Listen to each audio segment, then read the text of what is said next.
bom dia, boa tarde ou boa independente do horário que você esteja vendo esse vídeo. Já quero pedir desculpas por alguns erros de ortografia. Mas não é nada grave que afete sua experiência com a teoria. Se você é novo, seja bem-vindo. Se puder se inscrever no canal e ative o sino da notificação para você não perder nenhum vídeo, beleza? Não esqueça de compartilhar para aquele seu amigo que gosta desse tipo de conteúdo. Sem mais enrolação, vamos pro vídeo.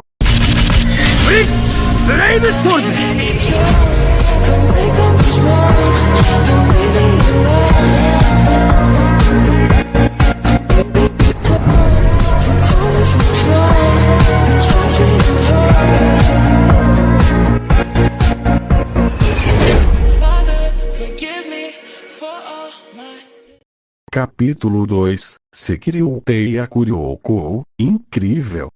Isso é simplesmente maravilhoso. Eu poderia estudá-lo. É a primeira vez que alguém faz isso. Estou muito ansioso. Eu posso apresentar você ao Vali e também posso ensinar mais segredos sobre a Bustedegear. O que acha? O que acha, parceiro? Issei pergunta a Drair. Eu acho muito bom.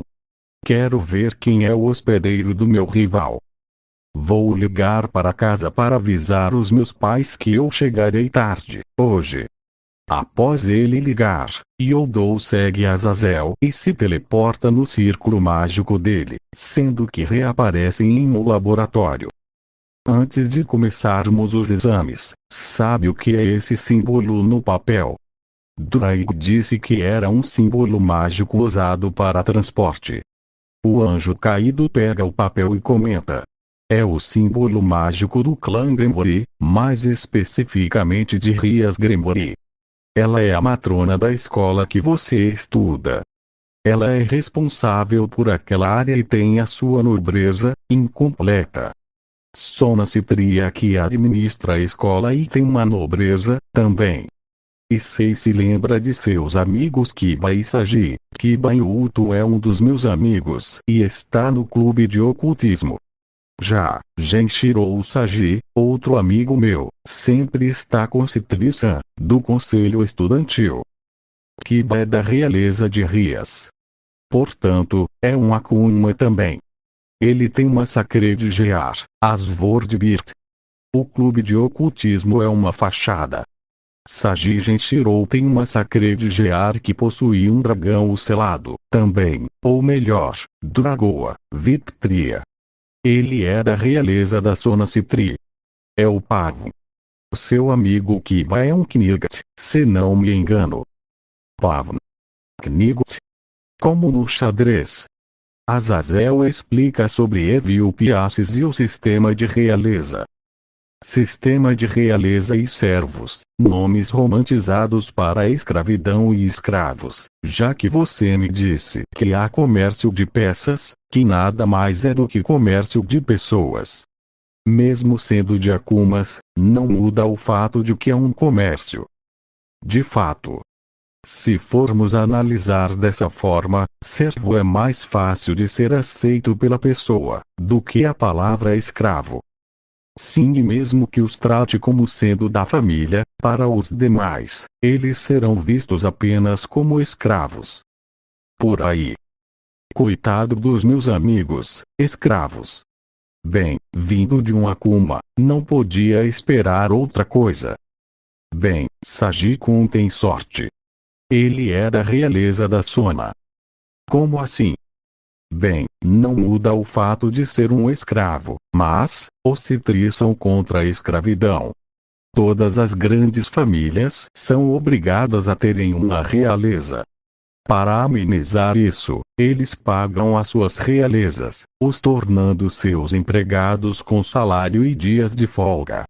Você pode comprar a sua liberdade como peça ao pagar o preço equivalente a Evil-Piace. É tabelado. Somente após o pagamento para o único Akuma autorizado para a remoção, que, aliás, é um processo doloroso, o mesmo é realizado. Claro que dependendo do tempo que você tenha EVUPS, as mudanças serão para sempre. Ou seja, se não era um Akuma, será um Akuma para sempre. Não voltará a ser humano. O dinheiro é devolvido à família, reduzido por causa do custo da remoção, juntamente com a EVUPS. Então, quando eles pagam por serviços como funcionários, no caso do Citrix e de alguns outros, inclusive o Circe Lucifer, eles estão dando a chance deles comprarem a sua liberdade. A outra forma de liberdade, sem envolver a remoção, é a morte. Eles agem como as lendas de Akumas que roubam almas das pessoas. Lucifer é o título dado ao líder dos Akumas. O Lucifer mesmo desapareceu, enquanto lutava contra Deus. Se bem que quem manda no submundo, mesmo, é o conselho de Akumas anciões. Uns bastardos sequer saber a minha opinião. Eles são a favor da escravidão e da submissão de famílias que servem às outras de status mais elevado, baseado no sangue e na descendência. Quanto a isso de alma, varia de Akuma para Akuma. Normalmente, quando alguém invoca um Akuma, para que eles façam algo, eles exigem pagamento em dinheiro ou itens. Claro que há aqueles que exigem almas. Mas, não é muito comum, pois, a maioria é capitalista. Alma não dá dinheiro. No lugar das almas, surgiu a realeza ou vulgo escravidão, como prefiro chamar.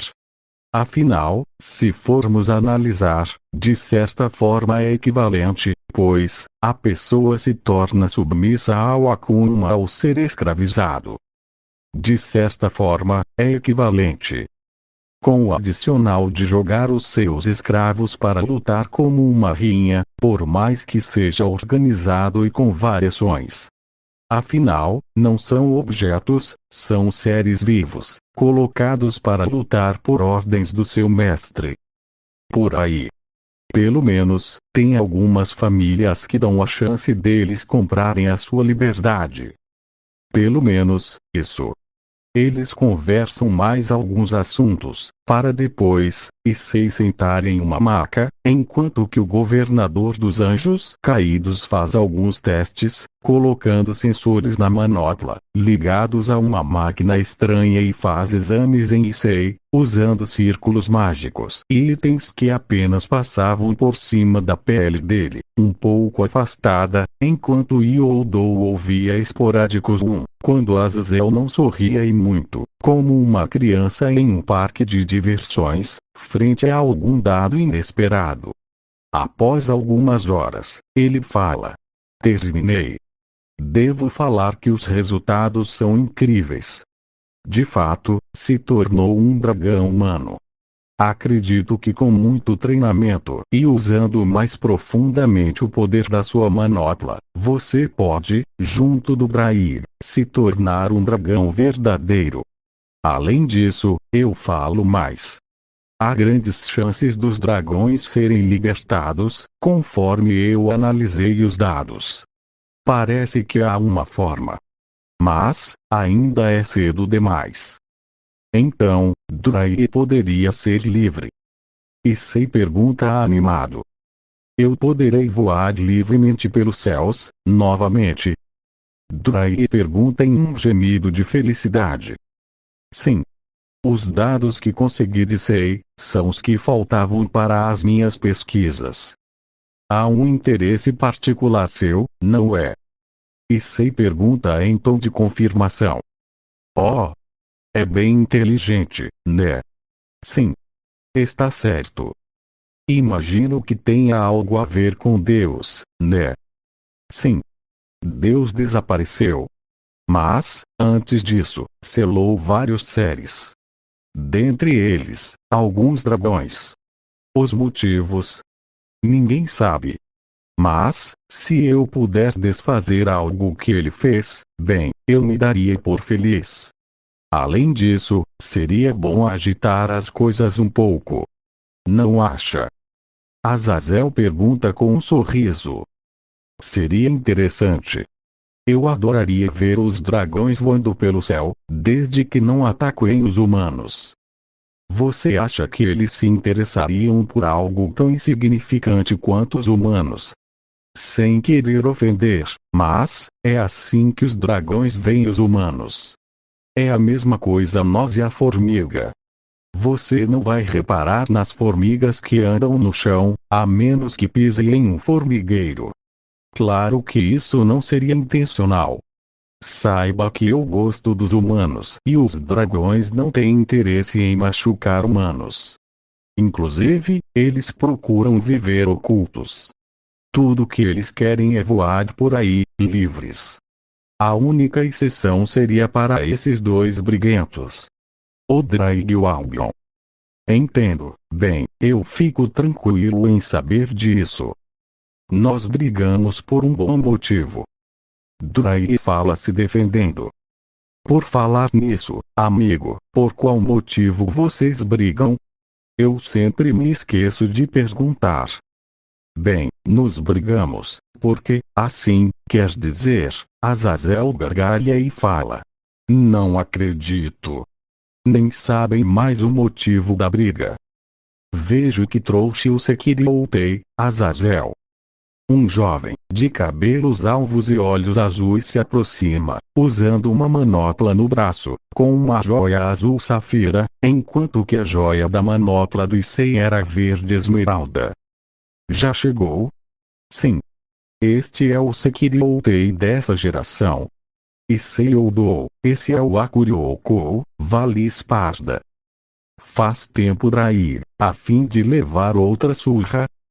Você sempre gostou de fazer piadinhas, né? Estou ansioso para chutá-lo. Não seria o contrário?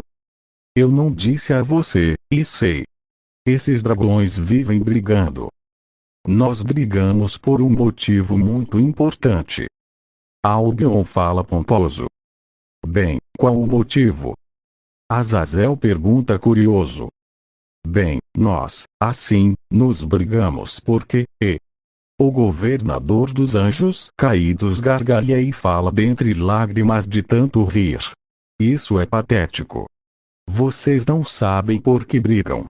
Os dois dragões, cada um em sua manopla, fazem círculos no chão com nuvens de depressão na cabeça. Não fique assim, Albion. Eu vou ouvir qualquer problema que você tenha. Por favor, não fique deprimido, amigo. Ele fala consternado ao ver o seu amigo daquele jeito. Isso mesmo, Drair. Vamos, se anime. Garanto que não é o primeiro que acontece isso. Issei fala preocupado com o amigo. Após vários minutos, os dragões se recuperam, fazendo os dois suspirarem, aliviados. O que acha de termos uma batalha, Issei Oudou? Eu consigo usar o Balance Breaker completo. Eu também. Ele sorri mostrando os caninos. Valier queima o seno e pergunta. Presas? Nisso, Issei se transforma num dragonoide ao quebrar o selo que colocou em si mesmo. Vali fica surpreso, para depois ser tomado por uma grande animação, falando. Excelente!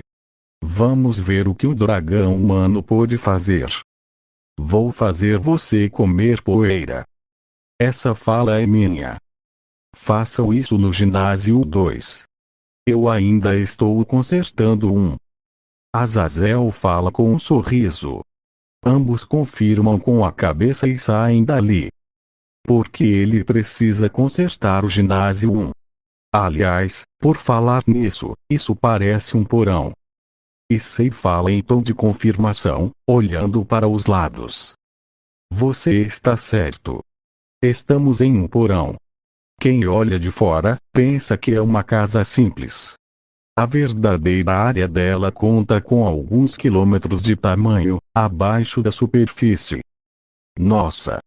Imagino que ele construiu no solo, para não ser perturbado e para ajudar com as experiências, além de fornecer um local para as batalhas. Isso me lembra do sistema de laboratórios daqueles filmes do Resident Evil. Os laboratórios subterrâneos da Umbrella Corporation. Concordo. De fato, lembra os laboratórios de Resident Evil e acredito que talvez ele tenha se inspirado nisso. Parece que ele tem todos os DVDs dos filmes que foram lançados. Quanto aos motivos, todos esses, e respondendo à sua dúvida sobre o Ginásio 1, nós tivemos uma batalha e ele ficou ferido, sendo que provocamos sérios danos no Ginásio 1. Pelo visto, ele terá que consertar o 2 também, quando terminamos. Ele sorri mostrando as suas presas. Com certeza. Vale sorrir. No seu laboratório, Azazel comparava resultados e exames, enquanto sentia vibrações e sorri, decidindo se levantar para ver a luta, acreditando que o ginásio número 2 também precisaria de reparos, urgentemente. Então, ele pega algo no bolso, sendo o papel que Sei entregou a ele, e comenta pensativo. Esse papel foi entregue um pouco antes de Sei sair naquele encontro. Mas, por que isso, agora? Ele frequenta aquela escola há meses e disse que nunca recebeu um papel como esse, e o tipo de poder que sentiu parecia ser, pela descrição, de um familiar. Então, ele sorri consigo mesmo e abana a cabeça para os lados, falando em um tom divertido. Então, quer dizer que a princesa do clã Gremory está aprontando das suas? Bem, vou comentar com Issei as minhas suspeitas, para ele ficar atento a ela. Longe dali, Rainari se reúne com outro anjo caído e pergunta: e aquela freira, excomungada? Ela está a caminho. É melhor adiarmos o nosso plano. Reúna todos os outros. Colocaremos em prática, daqui a alguns dias. Todos. Isso quer dizer que, sim, não seremos somente nós. Quanto mais, melhor. Entendi. Vou convocá-los. O Senhor ficará orgulho, Azazel-sama, quando entregar o sacredigear dela. Além disso, o corpo dela me renderá uma quantia muito boa. Bem, não me importa se Diodora Astaroth é um Akuma. Ele vai pagar muito bem pelo corpo dela. Além disso, com Sekiryu-tei morto, Rias Gremory também me pagará muito bem. Ela comenta consigo mesma, sorrindo imensamente. No dia seguinte, sem qualquer ferimento, graças à máquina de cura de Azazel, Issei vai para a escola e encontra Kiba, o cumprimentando. E aí, amigo? Tudo bem? E você? Nisso, o punho de ambos se chocam, com eles começando a conversar assuntos sobre as provas e os trabalhos de final de semestre, sendo que mais para frente, Sagi se junta a ambos, com eles tocando os punhos, enquanto caminhavam juntos, conversando sobre a escola, com Sagi resmungando sobre a carga de trabalho estar imensa aquele ano. Quando Sagi se juntou a eles, várias garotas suspiraram, pois ele também era o favorito de muitas. Então, várias garotas suspiravam, sendo que falavam: o príncipe guerreiro de Kou e os príncipes de Kou, juntos. O que eu não faria para que um deles saísse comigo? Uma jovem fala sonhadora, suspirando, assim como as outras. Um grupo de garotas cerca os rapazes, com Issei as cumprimentando, gentilmente, enquanto sorria, fazendo muitas perderem o ar, sendo o mesmo com Kiba e Sagi. Então, mais para frente, os três observam as garotas do clube de Kendo com as suas Bouken nas mãos, procurando algo. Eles se aproximavam e Kiba pergunta: aconteceu algo? Sim. Alguns pervertidos estavam nos espionando. Os perseguimos até aqui e perdemos o rastro. Parece que eu vi algumas folhas se mexendo ali. Ele aponta para um local. Claro que não se mexeram, mas, pelo seu olfato apurado de dragão, Issei sentiu dois cheiros conhecidos e outros, sendo que estavam escondidos. Obrigada. Nós vamos. Ele põe a mão no ombro dela e fala, sorrindo. Belas damas como vocês, não podem tocar em lixo. Ela cora, assim como as demais, deixe isso conosco. Vamos, Kiba e Sagi. Claro. Jovens damas não podem tocar em lixo. Verdade. Não se preocupem.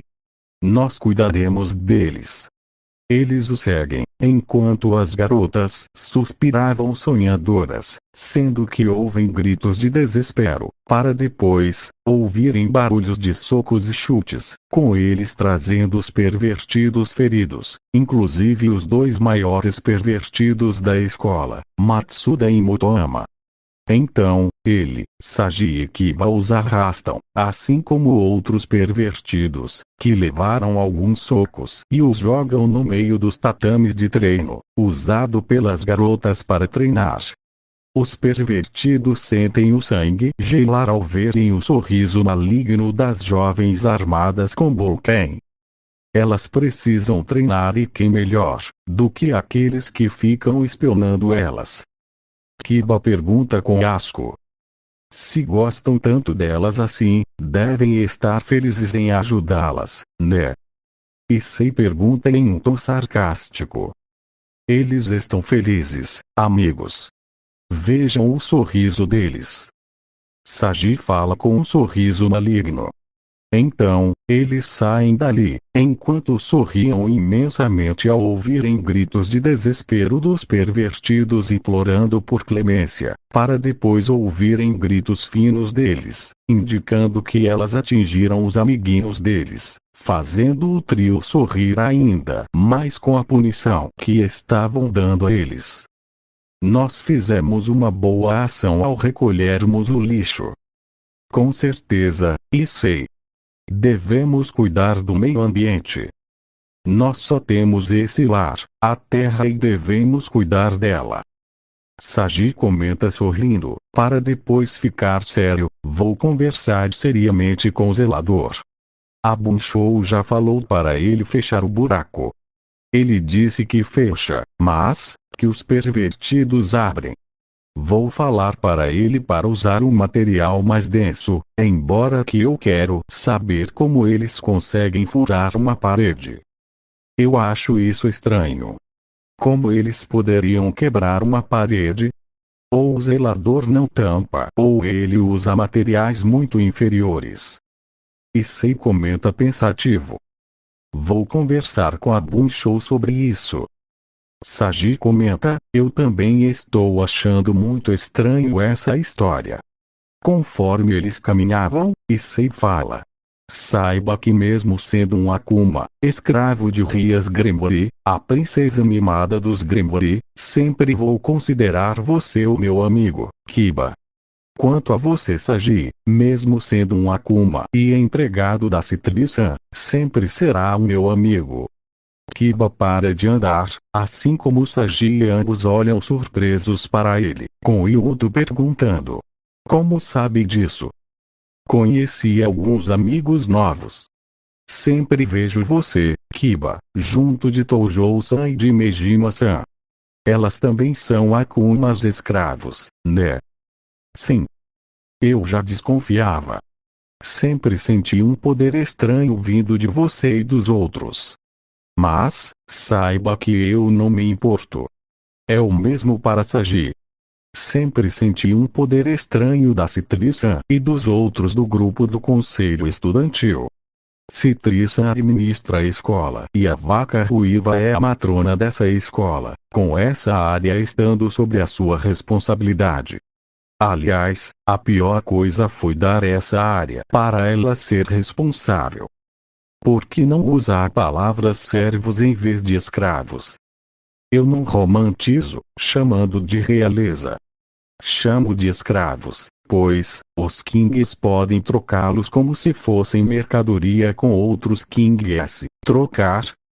Kiba pergunta, estarrecido. A Gremory nunca te contou isso.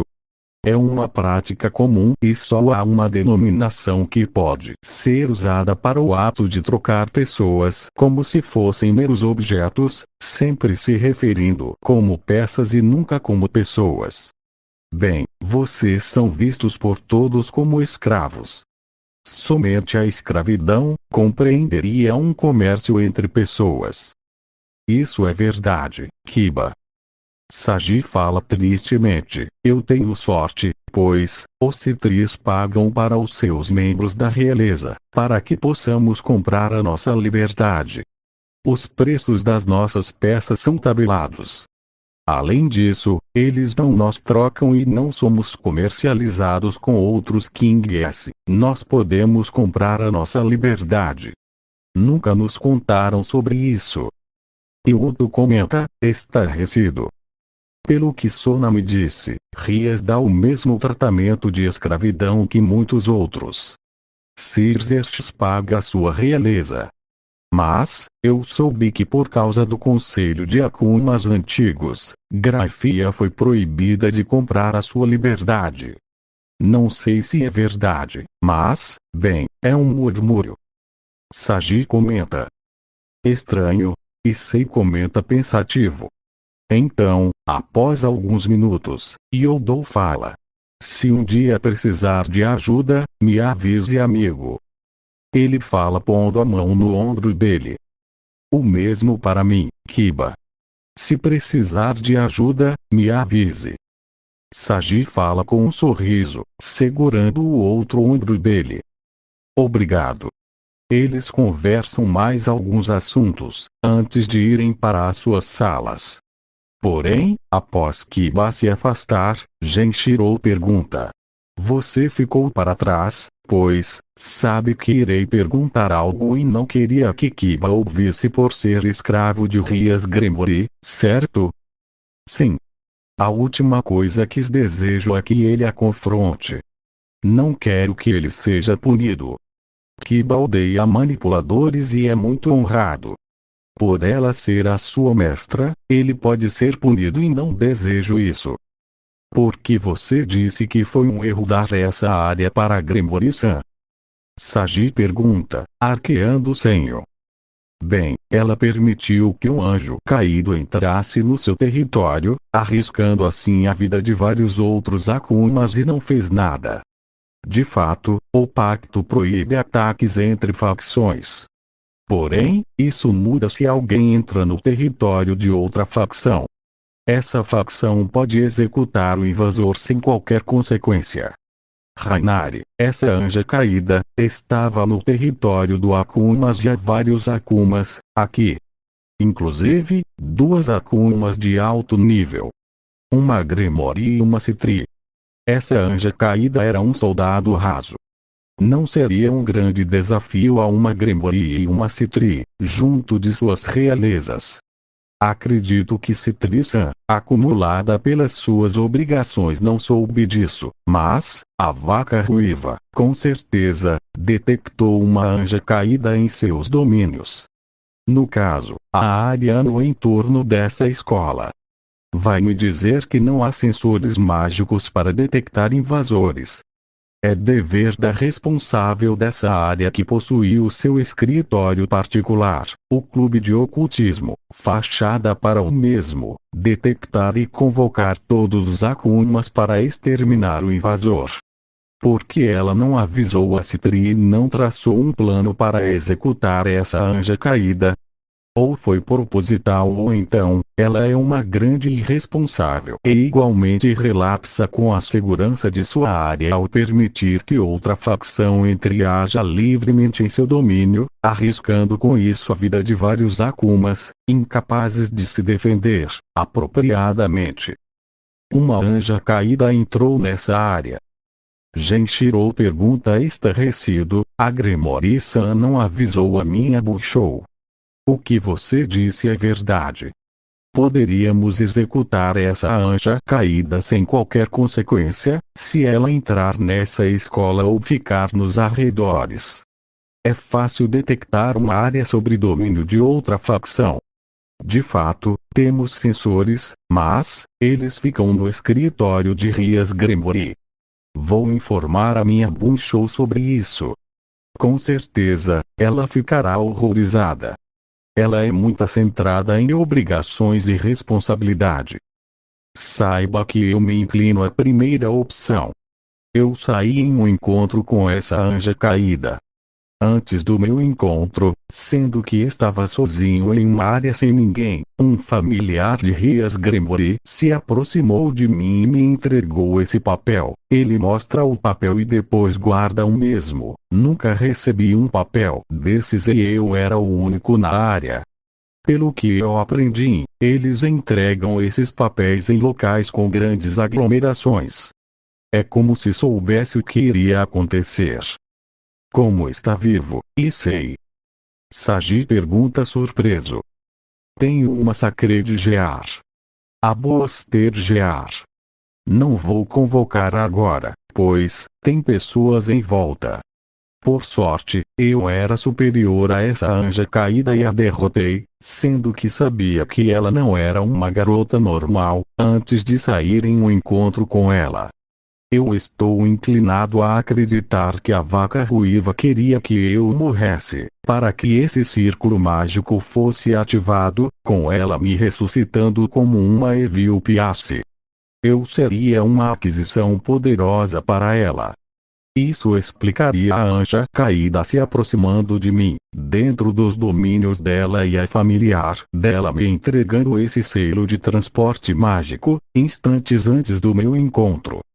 Genshiro fica estarrecido e fala que iria levar a sua Bunchou essa informação e se fosse detectado que de fato, isso ocorreu, Rias receberá uma punição por não ter avisado Sona sobre essa invasão, acabando por deixar vários outros Akumas inferiores em perigo, pois poderiam ser purificados facilmente por não terem um nível bom para resistir ao ataque de um anjo caído, mesmo um raso. Então, eles se dirigem às suas respectivas salas e ao chegar na sala, muitas jovens vão até a carteira de Issei. Algumas dão doces caseiros que elas fizeram e que ele tenta recusar educadamente, até que acaba pegando por insistência, enquanto elas conversavam com ele que dava atenção a elas, atraindo a inveja de vários homens ao vê-lo cercado de belas mulheres, sem fazer qualquer esforço. Alguns dias depois, enquanto se dirigia à sessão de treinamento de Azazel, que também lhe ensinou sobre as habilidades de sua sacré de gear, ele esbarra em uma jovem. Ou melhor, ela esbarra nele, que a ajuda a se levantar, notando que era uma freira, cujo véu na cabeça é levado pelo vento, com ele pegando o véu, para depois entregar a ela que agradece sorrindo. Prazer. O meu nome é Issei Oudou. Qual o seu nome? Prazer em conhecê-lo. Me chamo Ásia Argento. É uma freira? Sim. Quer dizer, eu era. Nisso, seus olhos ficam umedecidos e ele a faz sentar em um banco, sendo que vai a uma barraca próxima, dali traz uma garrafa de água para ela que sorri, tomando alguns goles, enquanto ele falava. Não precisa contar, se não desejar. Eu preciso desabafar. Nisso, ela conta que foi abandonada quando bebê um dia, ao ver um cachorro à beira da morte, ela orou para ele. Sua oração foi tão forte, que despertou a sua sacré de gear, Tviliritialin, cura do crepúsculo, e com isso, pode curar o cachorrinho. Outras freiras haviam visto um milagre e comunicaram ao Vaticano, a transferindo a uma igreja, com pessoas de todos os lugares indo até a igreja para serem curadas, sendo que ela falou que ficava feliz em ajudá-los a usar o seu dom e acabou sendo chamada de sacerdotisa sagrada. Porém, ela conta a Issei que nunca teve amigos. A sua igreja a enviou para cá. Ele pergunta gentilmente. Não. Nisso, ela torce os punhos em sua roupa. Um dia, eu curei um rapaz, que na verdade era um demônio. Quando descobriram, falaram que eu não era uma sacerdotisa e sim uma bruxa, me criticando por salvá-lo. Todos me criticaram, antes de me expulsarem. Que bando de desgraçados! Como eles ousaram fazer isso? Você só descobriu que era uma Akuma depois, né? Sim. Pelo visto, eles não seguem aquela passagem bíblica. Quem nunca errou que atire a primeira pedra. Todos eles já erraram uma vez na vida. Mas, são tão hipócritas que somente punem os outros. Eu conheci algumas pessoas que citaram essa igreja, para onde estou me dirigindo, agora, falando que eles poderiam me aceitar. Qual igreja, e? Eu vou pegar o papel. Então, ela pega o papel e ele sente que havia um traço fraco de poder nele, fazendo ele arquear o seno, olhando para o papel, até que Ásia pergunta, timidamente: algum problema? Não. Estava apenas forçando a memória. Agora, eu me lembro onde é essa igreja. Vou acompanhá-la. Obrigada. Nisso, eles se levantavam e quando se vê a igreja, identifica como sendo de anjos caídos e fala a Ásia: eu não sou comum, Ásia. Eu sinto o poder de anjos caídos. Eles estão aglomerados naquela igreja. Deseja mesmo se encontrar com anjos caídos. Anjos caídos? Ela pergunta assustada. Então, os que eu conheci? Isso mesmo, eram anjos caídos. Eles estão querendo você, provavelmente, pela sua Sacred Gear.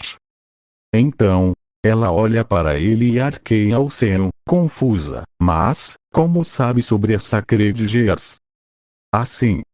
Nisso, ele invoca sua manopla e fala: sou um dragonoide. Dragonoide? Eu sacrifiquei o meu coração para conseguir um novo nível de poder e por isso me tornei meio dragão e meio humano. Há um dragão nessa manopla. Se apresente, amigo. Prazer, Ásia Chan. Me chamo Draye. Sou o dragão celestial da dominação. Essa manopla é uma Sacred Gear, que é chamada de Boosted Gear.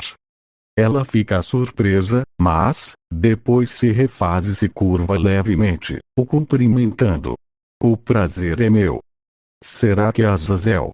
E Sei começa a pensar consigo mesmo, até que uma voz conhecida o tira de seus pensamentos. E aí, Sei? Eu estava te procurando para lutarmos.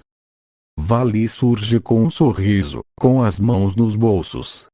Os punhos de ambos se chocam, sendo que o albino olha para o lado e pergunta: é uma freira? Eu era uma freira. Nisso, ele arqueia o seno e ela conta a história de sua vida até a sua expulsão. Que bastardos! E o Akuma que você curou não a ajudou? Se eu encontrar esse bastardo, teremos que tirar na sorte quem ferra o desgraçado, Vali. Eu quero ferrá-lo, também. No submundo, Diodor Astaroth sentiu um medo intenso tomá-lo, enquanto tentava compreender de onde vinha tal sensação. De volta a Kou, mas, precisamente, próximo de uma igreja no subúrbio da cidade, Sei comenta: será que o Azazel sabe algo?